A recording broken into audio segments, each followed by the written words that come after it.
صلی اللہ علیہ وسلم کے بعد اگر کسی کو مقام اور مرتبہ حاصل ہے، ان لوگوں کو حاصل ہے کہ جنہوں نے رسول اللہ صلی اللہ علیہ وسلم کے سامنے بیٹھ کر قرآن کریم پڑھا، جنہوں نے رسول اللہ صلی اللہ علیہ وسلم کے سامنے بیٹھ کر حدیث رسول کو سمجھا، جنہوں نے رسول اللہ صلی اللہ علیہ وسلم کی مجلس میں بیٹھ کر ایک ایک سنت کو سیکھا، سمجھا اور اس کو اپنایا۔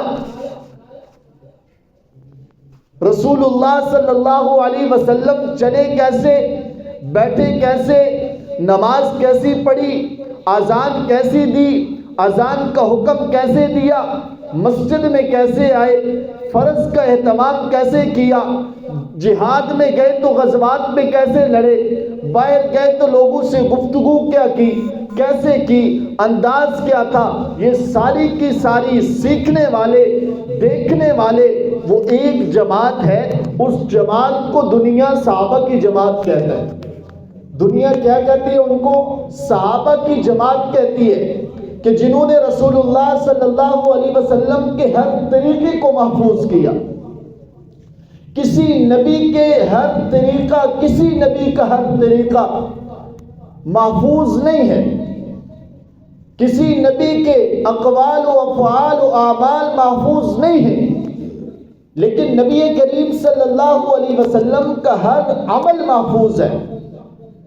نبی کریم صلی اللہ علیہ وسلم کا عمل محفوظ کرنے والے انہی کو کہا جاتا ہے حضرات صحابہ کرام۔ میرے عزیز بھائیوں اور دوستوں، صحابہ کرام وہ ہیں کہ اندازہ لگائیے آج کل لوگ حج کے لیے بیت اللہ جاتے ہیں، عمرہ کے لیے جاتے ہیں، جب واپس آتے ہیں ہم ان کی پیشانی کو چومتے ہیں، ان سے کھجور وصول کرتے ہیں، ان سے آب زمزم لے کر اس سے محبت کا اظہار کرتے ہیں۔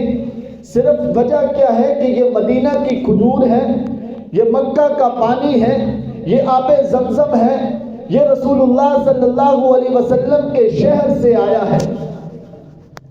اندازہ لگائیں کہ ان لوگوں کی فضیلت کیسی ہوگی کہ جنہوں نے رسول اللہ کے پیچھے نمازیں پڑھی ہیں، جنہوں نے رسول اللہ صلی اللہ علیہ وسلم کے پیچھے کھڑے ہو کر نمازیں پڑھی ہیں، جنہوں نے رسول اللہ صلی اللہ علیہ وسلم سے قرآن کریم سیکھا ہے، جنہوں نے صفہ میں سب سے پہلے رسول اللہ صلی اللہ علیہ وسلم سے قرآن کریم کی تعلیم سیکھی ہے، جنہوں نے رسول اللہ صلی اللہ علیہ وسلم کو کرتے ہوئے، ہر عمل کرتے ہوئے دیکھا ہے، رسول اللہ صلی اللہ علیہ وسلم کی صحبت اختیار کی ہے۔ بتائیں کہ ان لوگوں کی کیا فضیلت ہوگی؟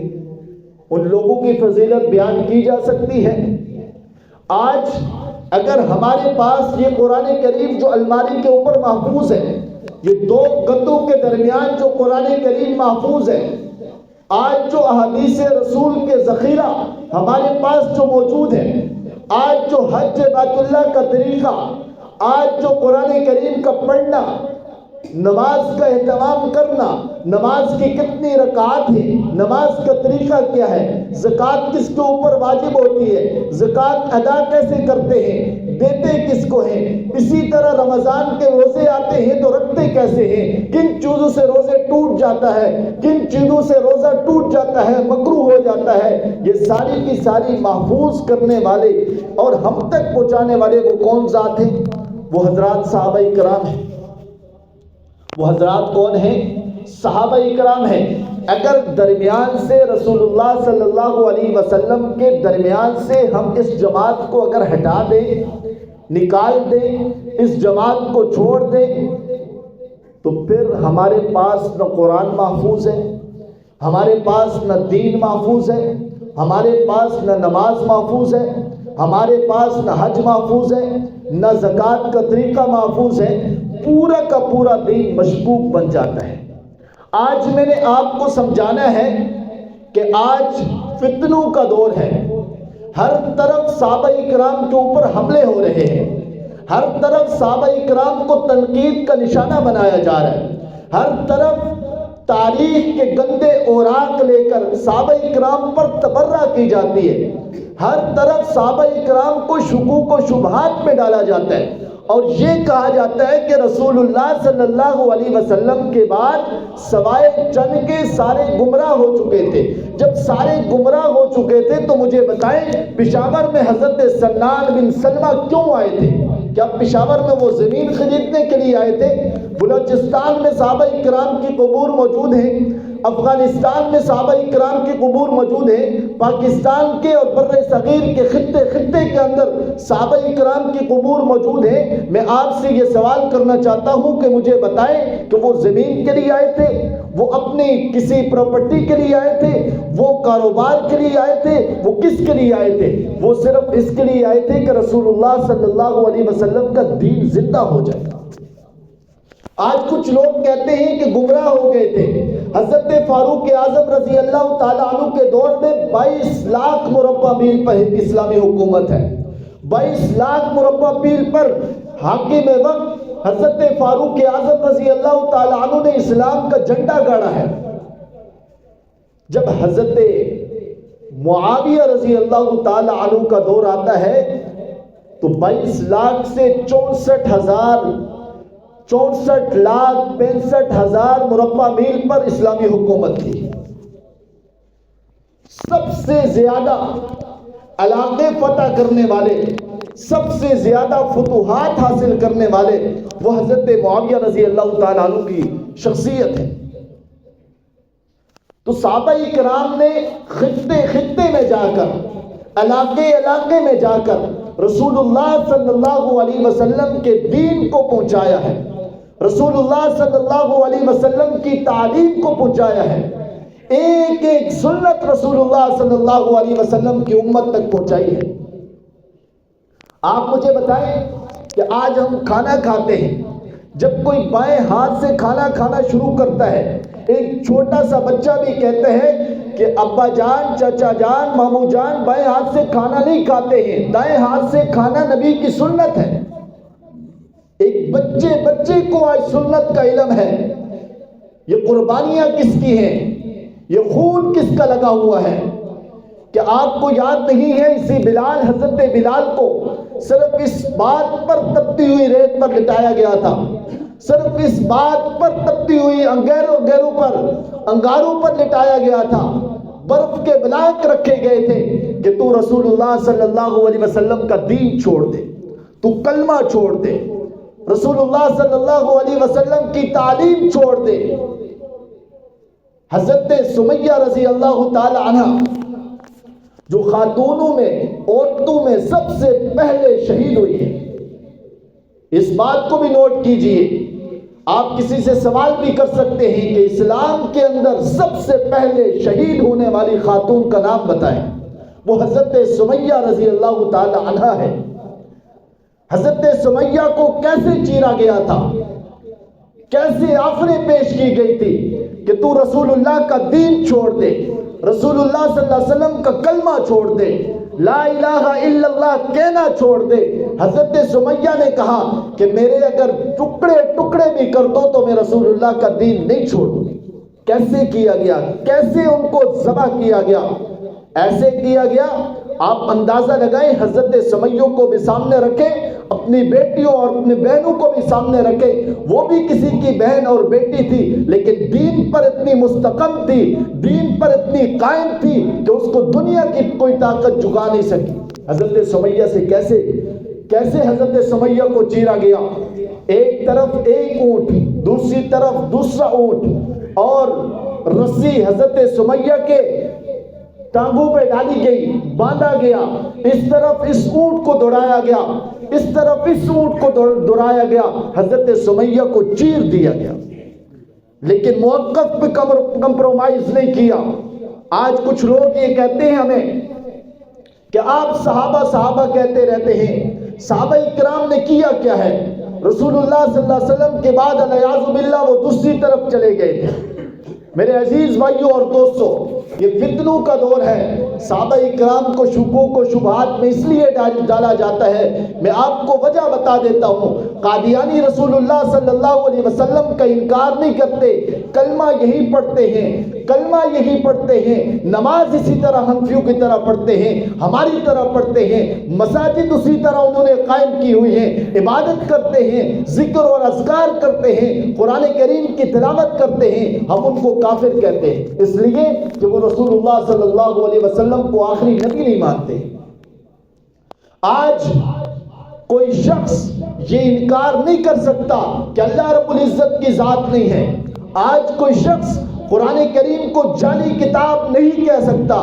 آج کوئی شخص رسول اللہ صلی اللہ علیہ وسلم کو العیاذ باللہ جھوٹا اور کذاب نہیں کہہ سکتا. وہ حملہ کس کے اوپر کر رہا ہے؟ وہ اسلام کی بنیادوں کے اوپر حملہ کر رہا ہے. صحابہ اکرام کے اوپر حملہ کر کے دین کو مشکوک اور شک میں ڈالنا چاہتا ہے, دین کو مشکوک بنانا چاہتا ہے. صحابہ اکرام رضی اللہ تعالیٰ عنہم اجمعین رسول اللہ صلی اللہ علیہ وسلم کے وہ تربیت یافتہ لوگ ہیں تو ان کی مثال میں آپ کو کیسے دوں. حضرت صدیق اکبر ایک بہت بڑے بزنس مین تھے. آج ایک طبقہ کہتے ہیں کہ رسول اللہ صلی اللہ علیہ وسلم کے وصال کے بعد حضرت فاطمہ رضی اللہ تعالی عنہ کا باغ غصب کر دیا گیا تھا. حضرت فاطمہ کو جاگیر نہیں دی گئی تھی, حصہ نہیں دیا گیا تھا, وراثت نہیں دی گئی تھی.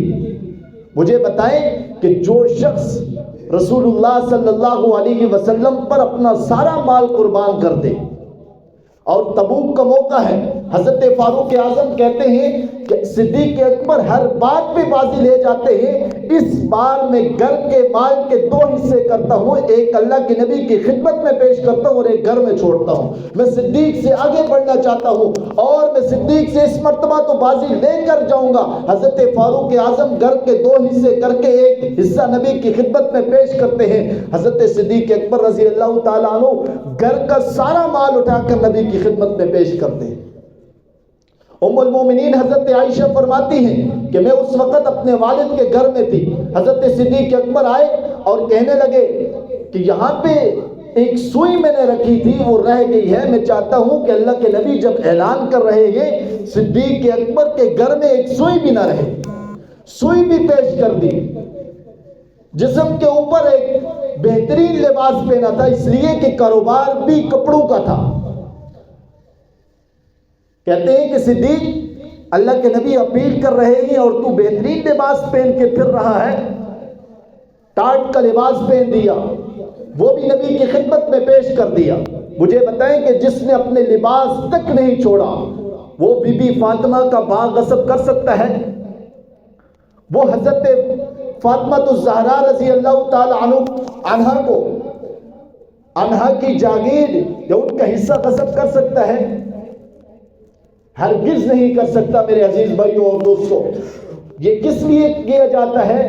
اس لیے کیا جاتا ہے کہ ان کے دین کو مشکوک بنا دیا جائے, ان کے قرآن کو مشکوک بنا دیا جائے,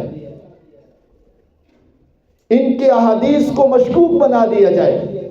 نبی کی تعلیم جو ان تک پہنچی ہے اس میں شک و شبہ ڈالا جائے. صحابہ کرام کا دفاع اس لیے ضروری ہے کہ اگر ہم قرآن کریم کی طرف نظر اٹھاتے ہیں تو اللہ رب العزت کی ذات خود صحابہ کرام کا دفاع کر رہی ہے. میں آپ کو ایک مثال, پارہ نمبر 1 ہے, سورۃ البقرہ ہے, 2 صفحہ ہے, گھر میں جا کے کھول کے دیکھیے, ترجمہ قرآن کریم میں دیکھیے ترجمہ کیا لکھا ہے.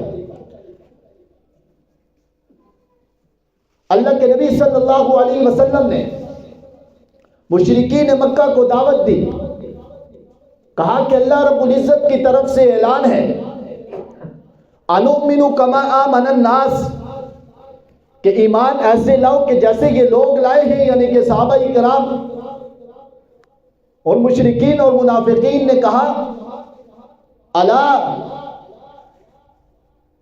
کہ انہم, مشرکین مکہ نے کہا قالوا انؤمن كما آمن السفهاء، کہ ہم ان بے وقوفوں جیسا ایمان لائیں کہ جنہوں نے اپنے گھر کا مال بھی پیش کر دیا، ہجرت میں بھی ساتھ چلے گئے، بیوی بچوں کو بھی چھوڑ دیا، مستقبل کی کوئی فکر نہیں ہے، مال و دولت نہیں ہے، ٹاٹ کا لباس پہنا ہے، اور ان کی حالت کیا ہے؟ غریب لوگ ہیں۔ ہم ان لوگوں جیسا ایمان لائیں تو پھر ہماری حالت بھی یہی ہوگی۔ اللہ رب العزت نے اس وقت نبی کریم صلی اللہ علیہ وسلم کو مخاطب کر کے یہ نہیں کہا کہ اے پیغمبر تو کہہ، یہ نہیں کہا۔ اللہ رب العزت نے فوراً حضرت جبرائیل علیہ السلام کو بھیجا، کہا کہ میرے ان لوگوں کو بے وقوف کہا جا رہا ہے، میرے ان لوگوں کی گستاخی اور بے حرمتی کی جا رہی ہے۔ جبرائیل فوراً جا نبی صلی اللہ علیہ وسلم کے پاس وحی لے کر اور کہتے ہیں کہ اللہ رب العزت فرماتے ہیں الا انہم هم السفہاء۔ الا حرف تنبیہ ہے، یہ اس وقت بولا جاتا ہے کہ جب اہم بات بتانی ہو۔ الا کا مطلب خبردار ہے۔ ہمارے علاقے کے اندر اوپر پہاڑ کے اوپر جب سرگ لگتی ہے پتھر کے اوپر، وہ جب دھماکہ سا ہوتا ہے تو اس سے پہلے ایک آواز دینے والا کہتے ہیں خبردار۔ وہ کہنا یہ چاہتا ہوتا ہے کہ نیچے کوئی نہ آنا، ایسا نہ ہو کہ پتھر اوپر چڑھ جائے۔ تو خبردار، اللہ رب العزت نے فرمایا کہ اللہ لوگوں سنو خبردار، میں اللہ رب العزت فرماتا ہوں الا انہم هم السفہاء۔ یہ جو صحابہ کو بے وقوف کہتے ہیں یہ خود بے وقوف ہے، اور یہ صرف بے وقوف نہیں ولیکن لا یعلمون، یہ جانتے بھی نہیں ہیں، جاہل بھی ہیں۔ صحابہ کرام کا دفاع رسول اللہ صلی اللہ علیہ وسلم نے بھی کیا ہے، اللہ رب العزت نے بھی کیا ہے۔ ایک مرتبہ